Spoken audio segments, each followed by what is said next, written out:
were all the more thrilled to see me marry Prince with all the trimmings.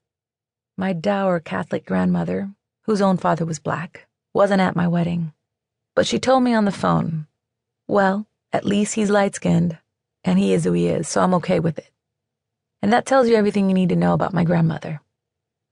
My big sister Janice was born in 1969, and my parents commenced a typical military family life, moving from base to base, which my mother quickly realized was not the post-Puerto Rico life she had hoped for.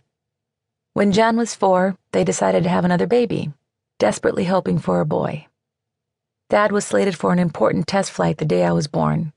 He would have been first in his class, but missed the test and came in second. Janice was thrilled to have a little sister, but when my mother heard, "It's a girl," she was so mad she refused to see me. They took me away, and by the time they finally brought me in to see her, I had cast on both legs. An orthopedic specialist who just happened to be there that day by a stroke of luck, or perhaps by fate, explained to my parents that my crooked little limbs would have to be straightened, first with the casts and then with painful braces that I'd have to be kept in for 3 years, forcing the bones and joints to develop in a normal position. My mother was fierce about those casts, as she is about pretty much everything when it comes to the people she loves. She was adamant that my legs were going to be normal and strong. The standard 3-year treatment was accomplished in 18 months because she kept the braces, little boots connected by a metal bar, firmly on me 24/7. Family members would shake their heads, take pity on me, and try to remove them. But Mama prevailed, and the boots stayed on. I have scars from an infection that developed when the braces became too tight. But I can't complain about these legs of mine. They've served me well. This is probably the beginning of my ballerina's dance through the agony disposition. Before I learned to walk, I learned that sometimes life requires a girl to be a tough little cookie. My mother adored the name Mayte, a Spanish conjunction of Maria and Teresa.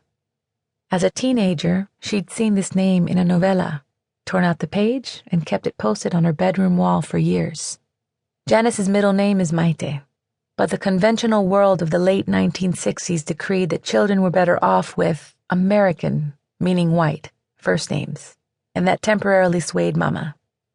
When I came along 4.5 years later, she figured if she couldn't have the boy she'd hoped for, she was by God going to name this girl exactly what she wanted to. Mayte Janelle, my middle name being a combination of John and Nellie. When Prince and I were first hanging out, not yet lovers, just friends and collaborators, he got it in his head that I should change my name to Arabia.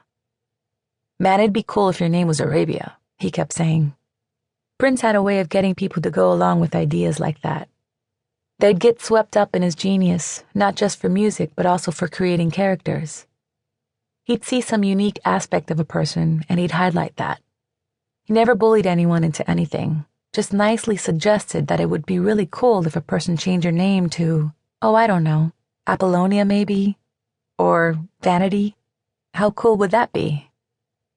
The 4th or 5th time he said to me, "Wouldn't it be cool if you changed your name to Arabia?" I flatly said no, that would not be cool. My mom would kill me.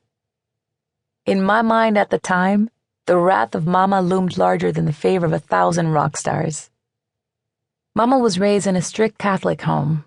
She dreamed of becoming a dancer, but that was not an option. She tried to enroll my sister in dance lessons, but Jan was a rough and tumble tomboy who would have nothing to do with our mother's ambition to either be a ballerina or raise one. Jan was the sporty one, playing volleyball and soccer. I was the girly girl, living in tutus and turnaround dresses. Gia is turning out to be comfortably in the middle, completely herself in a cute little dress with sneakers. By the time I was 3, to Mama's delight, I begged to dance. But you have to be 5 years old to take lessons at most studios. By this time, we'd moved to North Carolina, so it wasn't hard for my mom to locate a place near the base where no one knew us. "When they ask you how old you are," she told me, "do this." She held up her hand, palm flat, showing 5 fingers, and I did exactly as I was told after she dropped me off. Whether the ballet teacher believed me or not, she must have figured I was ready, because she took me to the bar and I never looked back. Over the years, no matter how chaotic my home life was, dance was my sanctuary.